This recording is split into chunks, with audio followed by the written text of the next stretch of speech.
नमस्कार बच्चों, कैसे हो आप सब। उम्मीद करती हूँ कि आप सब अच्छे होंगे और अपनी पढ़ाई भी अच्छे से कर रहे होंगे। मैं मोनिका सिंगल अपने YouTube channel smart learning with am single पर आपका फिर से स्वागत करती हूँ। आज मैं आपके सामने कक्षा 6ठी से लेकर 8वीं तक की वर्कशीट नंबर 80 लेकर आई हूँ, जो कि 6 अक्टूबर की वर्कशीट है, राजधानी क्षेत्र दिल्ली की है। और आज का हमारा टॉपिक है प्रदूषण। ठीक है बच्चों, तो प्लीज मेरे चैनल को लाइक, सब्सक्राइब और शेयर कमेंट कर दीजिए। चलो वर्कशीट को पढ़ते हैं। पर्यावरण में हानिकारक पदार्थों का मिल जाना प्रदूषण कहलाता है। ये आपकी हो गई प्रदूषण की डेफिनेशन।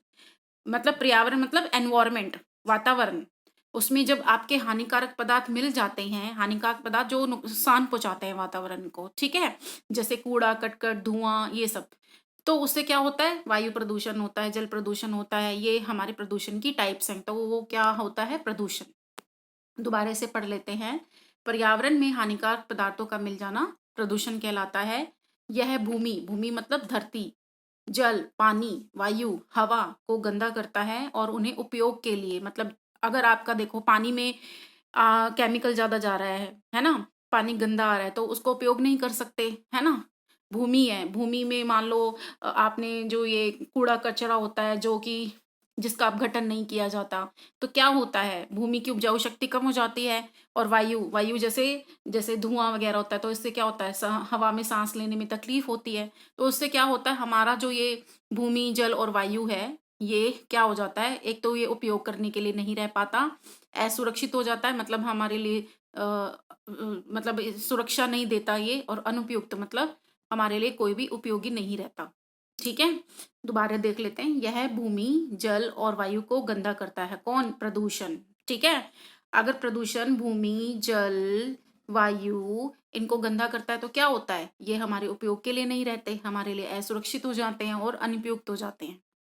ठीक है, और सिर्फ इनको गंदा नहीं करता, बल्कि ये हमारे स्वास्थ्य को भी और पर्यावरण को भी प्रभावित करता है बुरी तरीके से। ठीक है, मानव द्वारा की गई कई गतिविधियां हमारे पर्यावरण को प्रदूषित करती है। गतिविधियां मतलब एक्टिविटीज, मानव कुछ ना कुछ ऐसे काम करता रहता है जिससे पर्यावरण प्रदूषित होता है। जैसे उदाहरण के लिए वाहनों और कारखानों से निकलने वाला धुआं। वाहन मतलब जो हम स्कूटर, कार यूज करते हैं। कारखाने जो हमारे यहाँ पे फैक्ट्रियां होती हैं, उनसे निकलने वाला धुआं, उससे क्या होता है, वायु प्रदूषण होता है। तो ये वायु प्रदूषण के मुख्य कारणों में से भी एक मान सकते हैं।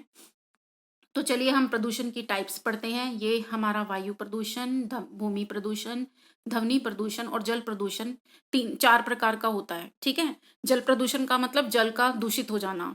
ठीक है, वायु प्रदूषण का मतलब वायु का दूषित हो जाना, वायु में ऑक्सीजन की मात्रा की कमी हो जाना, अन्य जो जहरीली गैसें हैं उनकी मात्रा बढ़ जाना। भूमि प्रदूषण जैसे मैंने आपको बताया, भूमि की उपजाऊ शक्ति में कमी आ जाना। और ध्वनि प्रदूषण यानी कि शोर शराबा। ठीक है, चलिए अब हम पढ़ते हैं आगे। प्रश्न नंबर 1, निम्न चित्रों में दिखाए गए प्रदूषण को पहचाने और उनके नाम लिखे। तो आपको यहाँ पे देखो धुआं उठता दिखाई दे रहा है ना, तो ये क्या है, वायु प्रदूषण। ये क्या है, वायु प्रदूषण। ये देखो, इसने आदमी ने कान बंद कर रखे हैं, और ये लाउड स्पीकर है, एरोप्लेन चल रहा है ना, और ट्रेन का शोर आ रहा है। तो ये सब क्या है, ध्वनि प्रदूषण। ध्वनि प्रदूषण। अब ये देखो, ये पानी है, पानी में हम केमिकल डाल रहे हैं, प्लास्टिक वगैरह डाल रहे हैं, तो इससे क्या होता है, जल हमारा गंदा हो जाता है। तो ये कौन सी टाइप है, जल प्रदूषण की। और ये देखो, ये जो कचरा होता है वो भूमि में डल रहा है, और वो जो है उसका अपघटन भी नहीं हो रहा। तो ये हमारी कौन सी टाइप है, भूमि प्रदूषण की टाइप है। ठीक है, अब है सेकंड क्वेश्चन। अपने परिवार के सदस्यों के साथ दिल्ली में वायु प्रदूषण के कारणों पर चर्चा कीजिए। मतलब वायु प्रदूषण क्यों होता है, वायु दूषित क्यों होती है। दिल्ली में आपको पता है कि फॉग जब बहुत ज्यादा हो जाता है, स्मोक जिसको बोलते हैं, तो क्या होता है, आपकी स्कूल की छुट्टियां हो जाती है दिसंबर में या अक्टूबर मंथ में, है ना। तो आपको तो अच्छा लगता है, लेकिन उससे क्योंकि आपको स्कूल नहीं जाना पड़ता।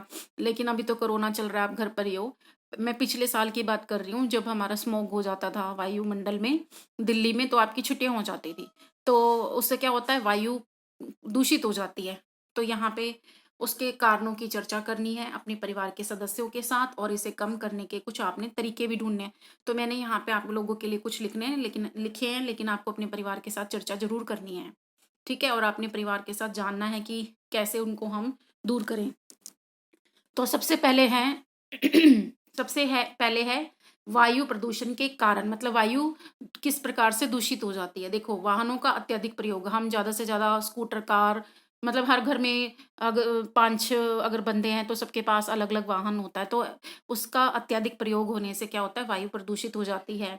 वाहनों में सीएनजी का इस्तेमाल कम होता है। सीएनजी मतलब संपीड़ित नेचुरल गैस, प्राकृतिक गैस, संपीड़ित प्राकृतिक गैस, उसका उपयोग कम हो जाता है। पेट्रोल और डीज़ल का ज़्यादा यूज़ होता है, ठीक है? भवन निर्माण जैसे कारखाने बनाना, फैक्ट्रियाँ बनाना, या जगह-जगह आप देख सकते हो दिल्ली में आजकल फ्लोर बहुत बन रहे हैं, तो उससे क्या होता है, धुआँ निकलता है। धुआँ मतलब जैसे रोड़ी फेंकते हैं तो धुआँ निकलता है ना, धूल, मिट्टी, तो उनसे क्या होता है, पर्यावरण में प्रदूषण फैलता है, ठीक है? वायु प्रदूषण फैलता है। उसके बाद है कारखानों से निकलने वाला धुआँ, पेड़ों का कटाव, जिससे क्या होता है, वायुमंडल में ऑक्सीजन की कमी हो जाती है ना? तो इससे क्या होता है, वायु प्रदूषित होता है। आपको पता है हर साल हरियाणा और पंजाब के किसानों द्वारा ना पराली जलाई जाती है, और उसका जो धुआँ है दिल्ली तक आ जाता है, और उससे भी हमारा जो दिल्ली है वो वायु से प्रदूषित हो जाता है। ठीक है? वायु प्रदूषण आ जाता है दिल्ली में भी। अब है वायु प्रदूषण को कम करने के कुछ उपाय। आपको क्या करना है, वाहनों का प्रयोग कम करना है, और साथ में आप सफ़र करो, है ना? 4 बंदे अलग-अलग गाड़ी ना लेके एक ही गाड़ी में 4 बंदे चले जाएँ। वाहनों में सीएनजी का ज़्यादा से ज़्यादा इस्तेमाल करें। सीएनजी मतलब संपीड़ित प्राकृतिक, उसका ज़्यादा से ज़्यादा इस्तेमाल करें, और पेट्रोल और डीज़ल से चलने वाली गाड़ियों का कम इस्तेमाल करें, ठीक है? पेड़ ज़्यादा लगाएँ, जिससे ऑक्सीजन मिले, फिर वायु प्रदूषण ना हो। कारखानों से निकलने वाले धुओं को नियंत्रित मतलब कंट्रोल में करें, ठीक है? उसके बाद खुले में कूड़ा, सूखी पत्तियाँ आदि ना जलाएँ, थैलियों का इस्तेमाल बंद ना करें। देखो, ये जो थैलियों का इस्तेमाल है ना, इससे भूमि प्रदूषण भी होता है और वायु प्रदूषण भी होता है। कैसे? जैसे थैलियाँ हैं वो जगह-जगह नालियों में देखते हो आप गिरी पड़ी होती हैं, तो बदबू आ जाती है, उससे वायु प्रदूषण होता है ना। और सड़क पर कोई भी स्प्रे या परफ्यूम की शीशी ना फेंके, ठीक है? और सरकार के द्वारा भी इसमें कुछ ठोस कदम उठाए जाने चाहिए। तो आप अपनी तरफ से भी वायु प्रदूषण को कम करने के लिए उपाय लिख सकते हैं, और कारण भी लिख सकते हैं। उम्मीद करती हूँ कि जो ये प्रदूषण है, ये कितने प्रकार का होता है, ये 4 प्रकार का होता है, ये आप समझ गए होंगे। और आप भी आप भी अपने परिवार के साथ और खुद भी संकल्प करें कि आप भी कोई भी ऐसी गतिविधि नहीं करेंगे जिससे पर्यावरण दूषित हो और हमें ही नुकसान पहुँचे। अगर पर्यावरण ज़्यादा से ज़्यादा दूषित होगा तो हमारा ही नुकसान होगा, मानव जाति का ही नुकसान होगा, और जो जानवर हैं वो भी कम हो जाएँगे।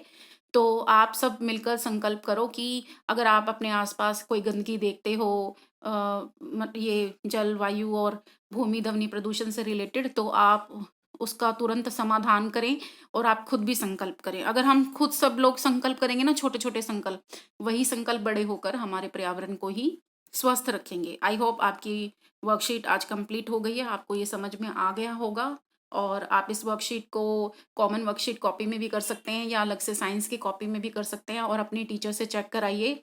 और जब तक नई वर्कशीट नहीं आती तब तक इसी वर्कशीट का अध्ययन कीजिए। तब तक के लिए stay safe, stay healthy, take care, bye bye बेटा।